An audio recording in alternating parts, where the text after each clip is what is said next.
Shalom, Bapak Ibu, saudara-saudari sekalian dimanapun berada. Saya sangat senang sekali bisa bertemu pada kesempatan ini untuk kita sama-sama meluangkan waktu untuk bertemu Tuhan di dalam firman-Nya. Sebelum kita mulai, mari kita bersatu di dalam doa. Bapa kami yang berada di dalam kerajaan surga, terima kasih atas kesempatan yang Kau berikan kepada kami saat ini untuk mendengar dan memuliakan nama-Mu. Bukalah hati pikiran kami, demikian juga hamba-Mu yang menyampaikan firman-Mu. Teguhkan dan berkati Bapa. Demikian juga saudara-saudara kami, ibu-ibu bapak kami yang sudah bersiap, kami serahkan ke dalam tangan Tuhan. Di dalam nama Yesus Kristus kami sampaikan doa ini. Amin. Bapak Ibu, saudara sekalian, firman Tuhan yang menjadi renungan kita pada kesempatan ini terambil di dalam Ibrani 12 ayat 12 sampai 25. Demikian bunyinya. Sebab itu kuatkanlah tangan yang lemah dan lutut yang goyah, dan luruskanlah jalan bagi kakimu sehingga yang pincang jangan terpelekat, tapi menjadi sembuh. Berusahalah hidup damai dengan semua orang yang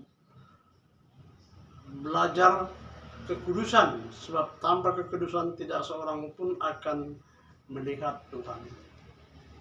Jagalah supaya jangan ada seorang pun menjauhkan diri dari kasih karunia Allah, agar jangan tumbuh akar pahit yang menimbulkan kerusuhan dan yang mencemarkan banyak orang. Demikian firman Tuhan.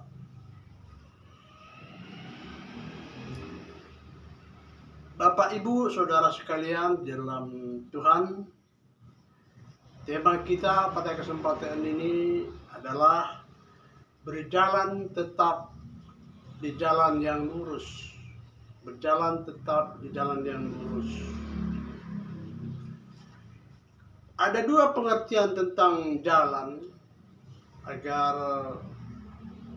pemahaman kita tentang teks kita kali ini dapat kita pahami dengan baik. Pertama, jalan atau perjalanan hidup kita yang kita tidak mengerti. Ada banyak yang kita hadapi dalam kehidupan ini.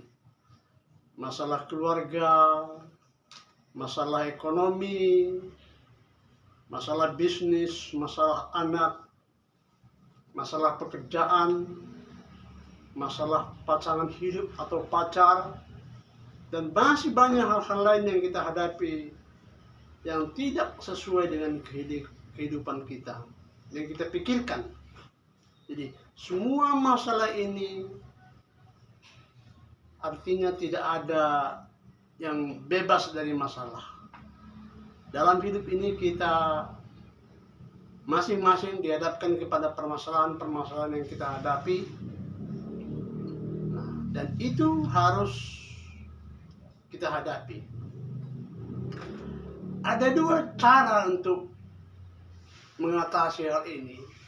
Pertama adalah biasa kita mau mencoba dengan sekuat tenaga kita dan mencoba mendapatkan masukan-masukan dari teman-teman maupun keluarga, dan bahkan mencoba mencari alternatif kepada hal-hal lain, yaitu seperti paranormal.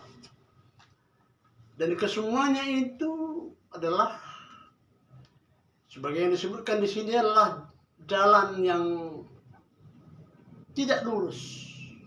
Jalan yang tidak lurus yang akhirnya kita akan terperangkap di dalam suatu perangkap yang telah tersedia. Nah, kedua adalah jalan dengan jalan Tuhan. Nah, dengan jalan Tuhan sebagaimana yang tertulis di dalam kitab Yohanes 14 ayat 6. Akulah jalan, kebenaran dan hidup. Tidak ada seorang pun yang datang kepada Bapa kalau tidak melalui aku. Ini adalah jalan lurus ada di dalam Tuhan. Bapak, Ibu, Saudara sekalian di dalam Tuhan. Jemaat orang-orang Ibrani hidup di perantauan dalam pemerintahan Romawi. Orang Ibrani hidup di dalam kelompok mayoritas. Tentu hidup dengan kelompok mayoritas ada banyak hal yang kita harus hadapi. Pertama, ketidakbebasan. Kita akan tidak bebas. Nah, kedua, ada banyak tekanan-tekanan yang kita hadapi. Nah, sebagai halnya dengan jemaat Ibrani, dia banyak mendapatkan rintangan-rintangan, tantangan-tantangan yang dapat membuat mereka itu frustasi. Bahkan ada beberapa mereka itu udah tidak percaya lagi kepada Tuhan. Nah, dan ada lagi masalah-masalah lain yang terperangkap dalam kehidupannya, sehingga dia melepaskan imannya di dalam Kristus Yesus. Nah, dalam kondisi seperti hal ini, penulis kitab Ibrani menyarankan, mengingatkan, mengatakan bahwa tetaplah hidup di dalam pengharapan. Artinya semuanya itu harus dihadapi dan bertekun di dalam Tuhan. Sebagaimana dikatakan di dalam Matius 11 ayat 28 sampai 30. Marilah kepadaku semua yang telah letih lesu dan berbeban berat, aku akan memberi kelegaan kepadamu. Pikulah kuk yang kupasang dan belajarlah kepada aku, karena aku lemah lembut dan rendah hati, dan jiwamu akan mendapat ketenangan, sebab kuk yang kupasang itu enak dan bebanku pun ringan. Nah, ini yang dikatakan Tuhan Yesus kepada kita. Jadi walau banyak tantangan, banyak rintangan, kita diharapkan bertekun di dalam iman dan menjaga agar pertumbuhan iman kita di dalam Kristus tidak mencemari orang lain. Sebagaimana yang disebutkan di dalam ayat tadi, jemaat bertumbuh menghasilkan racun-racun.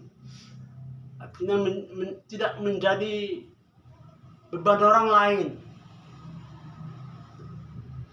Jadi ya, itulah yang disampaikan kepada kita pada kesempatan ini di dalam kitab Ibrani 12 ayat 12 sampai 25. Walau tekanan-tekanan yang terus menekan kehidupan kita, diharapkan kita tetap bertekun dan berharap